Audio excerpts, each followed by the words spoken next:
নমস্কার বন্ধুরা, কেমন আছো তোমরা সবাই? আশা করি অনেক ভালো আছো।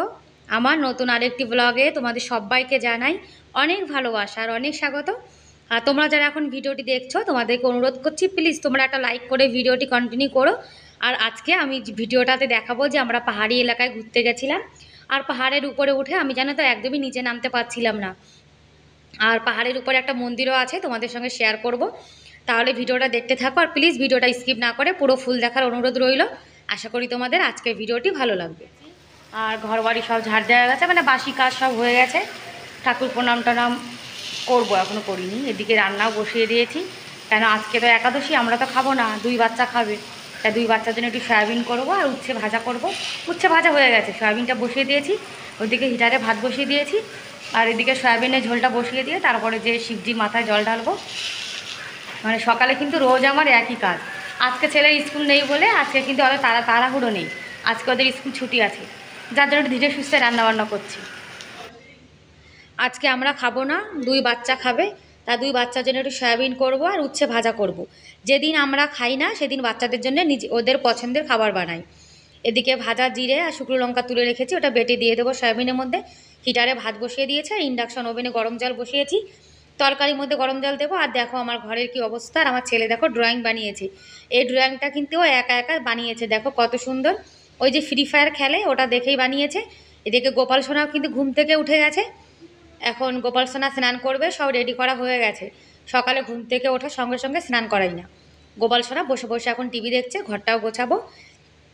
আর যেদিন আমরা না খাই সেদিন বাচ্চাদের পছন্দের রান্না করি, কেননা বাচ্চাদের পছন্দের জিনিস হলে দেখবে বাচ্চারা কিন্তু ভালো খায়।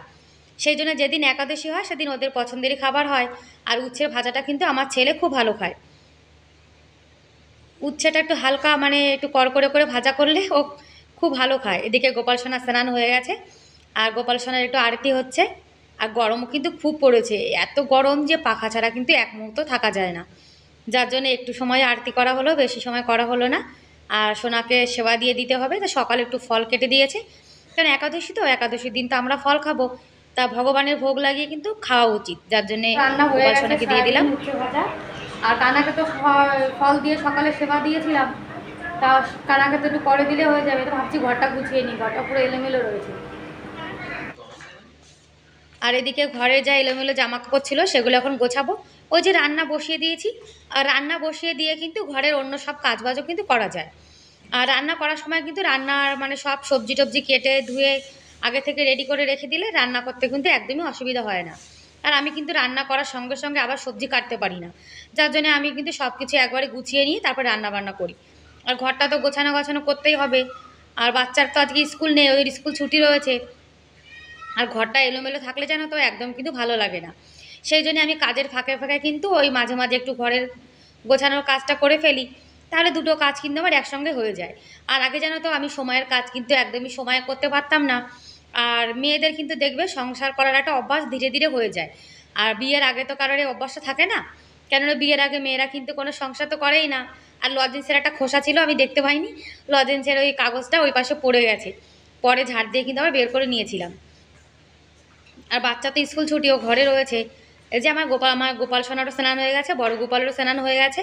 আর যে গোপাল সোনার সয়াবিন আর উচ্ছে আলু আর অন্ন আর লঙ্কাটা কিন্তু সাজানোর জন্য দিয়েছি। কেন ছোট বাচ্চা তো লঙ্কা তো খায় না, ওই দেখতে সুন্দর লাগবে যার জন্য দিয়ে দিয়েছি। আর লঙ্কাটা জানো তো ভীষণ ঝাল ছিল। আগে এত ঝাল লঙ্কা পাওয়া যেত না, এখন আমাদের রাজস্থানে কিন্তু ভালোই ঝাল লঙ্কা পাওয়া যায়। আর এখন একটু চা বানাবো, লাল চা খাবো সকালে। আর একাদশী তো খালি পেটে কিন্তু সকালে দুধ চা খেলে অ্যাসিডিটি হয়ে যাবে, যার জন্য লাল চা খাচ্ছি। আর আমার বর তো খায় না। আর জানো তো অনেকে বলে একাদশী দিন কিন্তু চা খেতে নেই। এটা ঠিক কথা যে চা খেতে নেই, কিন্তু আমার একটু মানে নেশা নেশা বলতে পারো। হ্যাঁ, চা না খেলে আমার একদমই ভালো লাগে না। যার জন্য বড় একটা কাপ, একদম ছোট কাপ না কিন্তু, কফি খাওয়ার কাপ, তার মধ্যে এক কাপ লাল চা নিয়ে নিয়েছি। ওই লাল চা খেলে জল খাওয়ার পিপাসাটাও কিন্তু মিটে যাবে। আর লাল চা খাওয়া মানে হলো গরম জল খাওয়া। তারপরে এইদিকে ঘরের কাজবাজ করে বাচ্চা কাচ্চাকে সেবা দিয়ে এই যে চলে এসেছি মন্দিরে। এখান থেকে একটু জল নেব। আর এই বাচ্চাগুলো রোদ্দুরের মধ্যে খেলা করছিল, আর যেই কষ্ট হয়ে যাচ্ছে তখন এখান থেকে দেখো জল খেয়ে আবার চলে যাচ্ছে। এই গরমে ওদের কিন্তু কষ্টও হয় না। আর আমাদের গ্রামের বাইরে যে একটা সুন্দর মন্দির হয়েছে, এই মন্দিরটার আশপাশটা জানো তো দেখতে কিন্তু খুব সুন্দর লাগে। আর যেখানে সবুজ থাকে সবুজ দেখতে কিন্তু খুবই ভালো লাগে। আর মন্দিরে শিব মন্দিরও আছে একটা। তাই আমি ভাবছি বাবা ভোলেনাথের মাথায় জল ঢালবো। বাড়িতে তো আমি শিবজির মাথায় প্রত্যেকদিন জল ঢালি। আজকে একটু মন চাইলো যে আজকে মন্দিরে যেয়ে শিবজির মাথায় জল ঢালবো।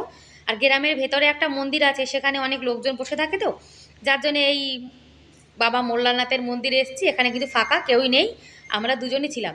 আর এখানে বেল গাছও ছিল, বেলপাতা নিয়ে বাবার মাথায় বেলপত্র চড়িয়ে দিলাম। বাবা কিন্তু বেলপাতা দিলে খুব খুশি হয়ে যায়।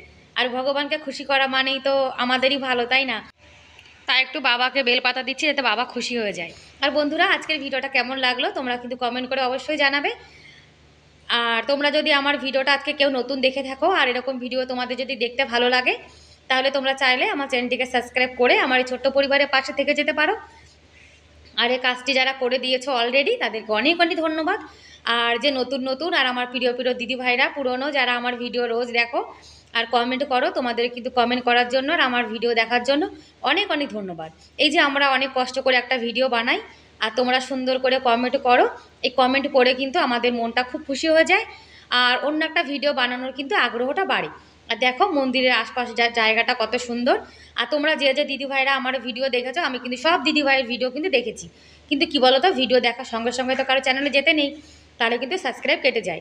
আর আমি একটা জিনিস লক্ষ্য করেছি, অনেকে কিন্তু চ্যানেলকে সাবস্ক্রাইব করে আবার কিন্তু আনসাবস্ক্রাইব করে দেয়।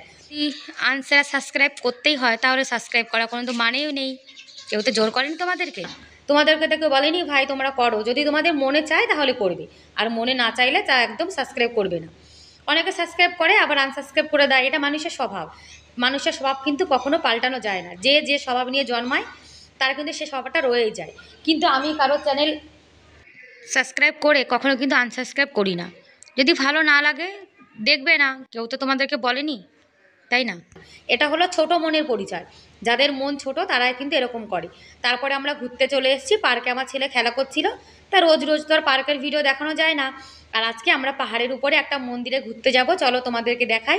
এই পাহাড়ের উপর থেকে আমাদের শহরটা দেখতে কিন্তু এত ভালো লাগছিল, তোমাদেরকে কি বলবো। পাহাড়ের উপর থেকে যখন আমরা নিচের দৃশ্যগুলো দেখি তখন কিন্তু খুব ভালো লাগে। আর এই যে সিঁড়ি বেয়ে এখন পাহাড়ের উপরে যেতে হবে, প্রথমে তো ভয় পাচ্ছিলাম খুব, আমি উঠতে পারছিলাম না, জানো তো, খুব কষ্ট হচ্ছিল।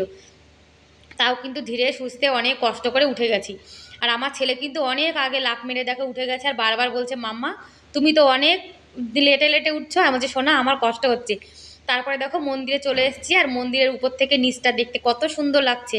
আর উপরে জানো তো আমার উঠে কিন্তু খুব ভয় করছিল, মানে মনে হচ্ছে যেন আমি 10তলা বিল্ডিং থেকে নিচে দেখছি, এত ভয় করছিল। আর আমার জানো উঁচাইয়ের থেকে নিচে যখন দেখি তখন আমার হাত পা না কাঁপে জানো। আর ওই যে দেখো আমি কিন্তু হাফ সিঁড়ি উঠেছি, এখনও পুরো ফুল উঠিনি, তাই আমার এত ভয় করছে। আর যখন আমি ওই পাহাড়ের চটির উপরে উঠবো, তারপরে নিচে দেখে তো আমার হাত পা ভীষণ কাঁপছিল।